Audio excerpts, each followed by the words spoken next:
안녕하세요. 나답게 살아가는 사람들을 위한 학습 공동체 나다움 인문학교를 운영하는 안상현입니다. 지난주부터 제가 그 자존감 스쿨 2기를 이제 운영하고 있습니다. 그 지난 시간에 했던 것이 성격과 본능이라는 주제였는데요. 결국 이제 자존감이라는 개념을 우리가 공부하다 보면 어, 여러 가지 중요한 단어들을 만나게 되는데 우선 첫 번째 만나게 되는 것은 자존감 자체에 대한 분리입니다. 자존감은 자아 존중감이죠. 자아, 존중, 감정 이 세 가지 단어가 결국 합해진 의미인데요. 보통 자존감에 대한 이야기를 할 때에는 그 자아 가치감이라고 해서 자기 자신의 그 존재에 대한 중요함, 의미 이런 것들을 얼마나 가치 있게 여기고 있는가에 대한 부분과 자아 효능감이라고 해서 내가 어떤 주어진 일, 어떤 바라는 일 그것을 해낼 수 있다라고 하는 자신의 능력에 대한 어떤 가치를 인정하는 것 이렇게 바라볼 수 있을 것 같은데요. 그 두 가지가 만족된 상태가 높으면 보통 자존감이 높은 사람으로 이제 여겨집니다. 근데 자아 존중, 그러니까 자아 존중 감정 이 중에서 자아가 제일 먼저 나오잖아요. 결국 자아의 개념이 먼저 정립이 되어야 그래야 자존감에 대해서 정확하게 알 수 있지 않을까 싶습니다. 자아는 무엇일까요? 자아는 무엇인가요? 음, 에고라고도 하고요. 그리고 이 자아나 에고를 풀이할 때 여러 가지로 풀이가 될 수 있겠지만 나의 어떤 생각, 감정, 오감, 감각 같은 거죠. 그리고 경험, 기억 이런 것들이 만들어낸 어떤 이미지 이렇게 생각이 될 수 있을 것 같아요. 더 쉽게 얘기하면 그냥 나의 생각과 감정이다. 저는 이렇게 말씀을 드릴 수 있을 것 같아요. 나의 생각과 감정이 만들어내는 것들, 이런 것들이 모두 자아 또는 에고라고 말씀드릴 수 있죠. 사실 성격이라는 개념도 그런 의미에서는 자아라고도 말을 할 수 있고 에고라고도 말을 할 수 있는 겁니다. 그렇다면 이 애니어그램 입장에서도 성격 자체가 성격이 내가 아니라고 합니다. 나의 일부인 거죠. 나는 자아가 있다면 또는 성격이 있다면 참자아가 있죠. 에센스 또는 본질이라고 부르는 것. 그래서 이 자아라는 개념으로부터 참자아라는 개념까지가 이제 어떻게 연관되어 있는지를 공부하는 것들이 기본적인 어떤 심리 공부라고 볼 수 있을 겁니다. 심리를 상담하는 분들도 여러 가지 관점이 있는데요. 그 관점들에 대해서 그 상담하러 가기 전에 아니면 상담 가서 그 상담가 분에게 좀 여쭤볼 필요가 있습니다. 이런 그 자아와 그 참자아에 대한 개념 이런 것들은 어떻게 정립하고 있으며 그리고 이런 심리에 대한 구조 이런 것들을 어떤 식으로 나름 체계적으로 알고 있는지를 좀 살펴볼 필요가 있습니다. 사실 그 자아라는 개념 어찌 보면 성격인데요. 성격에 대한 공부를 하다 보면 결국 자아라는 개념도 이해하게 되고 그리고 그 자아라는 것은 본질적으로 내가 아니구나라는 것을 알게 됩니다. 성격도 내가 아니구나라는 것을 알게 되죠. 그래서 성격을 바꾸라거나 뭐 어떤 욕심을 내려놓으라 그리고 어떤 내 몸으로부터 자유로워져라 라든가 이런 말들은 사실 불가능한 말입니다. 욕심을 내려놔라 어떤 욕망을 갖지 마라 그리고 뭐 에고로부터 벗어나라 에고를 내려놔라 뭐 이런 여러 가지들은 생각으로부터 뭐 자유로워져라 사실 이런 말들은 좀 있어 보이게 그냥 말한 것뿐이지 사실 불가능한 말입니다. 왜냐하면 우리가 만약에 이 신으로부터 우리가 이런 육체를 받았다면 어쨌든 이 육체를 갖고 태어났는데요. 이 몸이라는 것을 갖고 있는 한 그 욕심으로부터 자유로울 수 없고요. 욕심을 내려놓을 수도 없고요. 그리고 욕망으로부터도 자유로울 수 없으며 그 욕망을 내려놓을 수도 없습니다. 그리고 에고로부터 자유로울 수 없고요.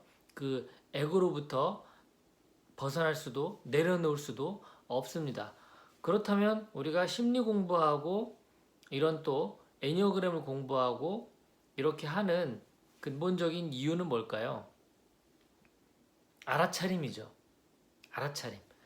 내가 지금 나의 생각에 빠져 있구나. 내가 그려놓은 어떤 이미지에 나를 동일시해서 집착하고 있구나. 내가 지금 감정에 빠져서 이 감정이 온전히 나라고 착각하고 있구나. 내가 지금 어떤 욕구, 욕망에 빠져서 지금 나를 이 욕망과 동일시해서 그런 상태에 내가 그런 집착된 상태에 빠져 있구나. 그런 상태구나. 라는 것을 알아차리는 것이 중요한 거지 어느 누구도 여기로부터 자유롭고 벗어날 수 없다는 겁니다. 그런 알아차림이 어찌 보면 빨리 발동이 돼서 빨리 알아차려질수록 그 욕심으로부터 욕망으로부터 에고로부터 벗어나게 되는 거죠.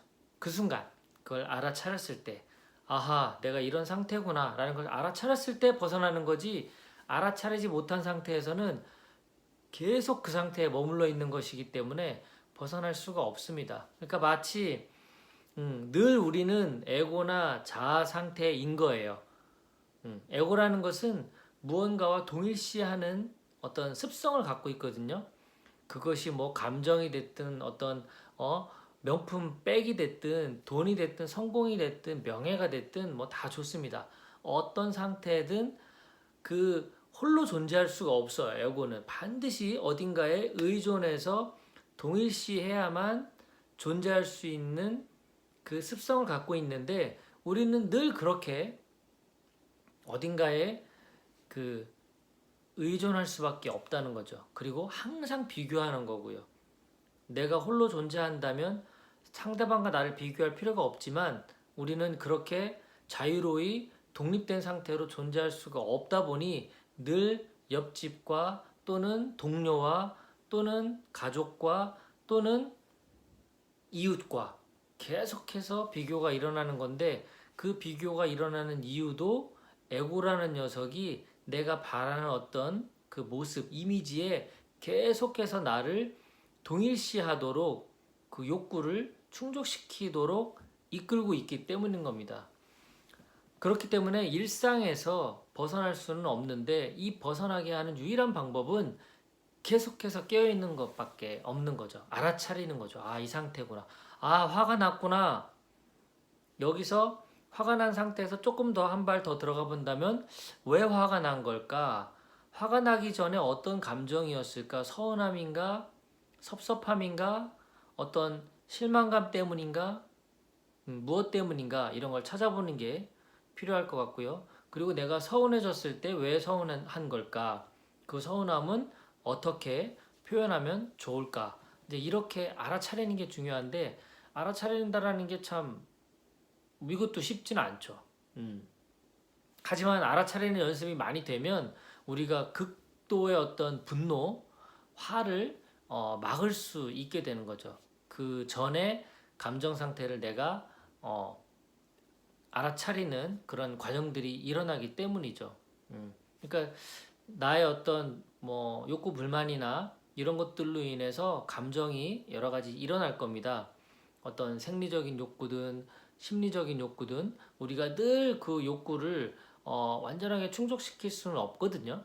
그래서 그런 그 불만족스러운 상태로 인해서 어떤 감정이 일어날 텐데 그 감정을 초기에 1차 감정 수준에서 빨리 알아챌수록 어떤 분노나 화로 이어지지 않게끔 막을 수 있는 거죠.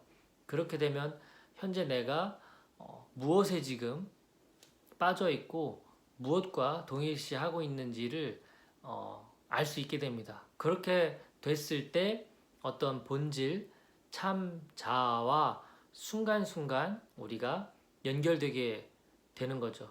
그때 순간에 느껴지는 어떤 감정이라는 것은 사실 그냥 존재 자체에 대한 어떤 기쁨, 어떤 충만함, 또 다르게 표현하자면 우리가 어떤 대자연 속에 머물렀을 때 거기서 오는 정말 어떤 평화로움 이런 것들이죠.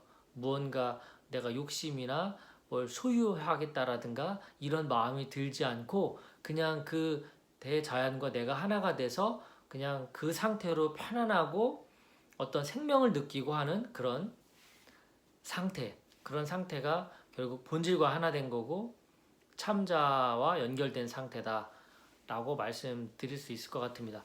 사실 오늘 뭐 어떤 주제에 어떻게 풀어나가야 되겠다 사실 정해놓고 한 건 아니었고요.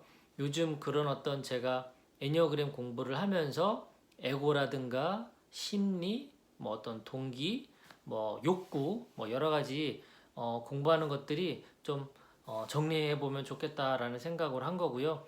지난주부터 시작했던 어떤 자존감 스쿨에서도 성격과 본능이란 부분을 다루었고요. 그리고 자아에 대한 개념, 에고에 대한 개념을 다뤘습니다. 또 내일은 이제 2주차 수업으로서 내면의 욕구를 조금 더 심도 깊게 한번 이야기를 나눠볼까 하는데요.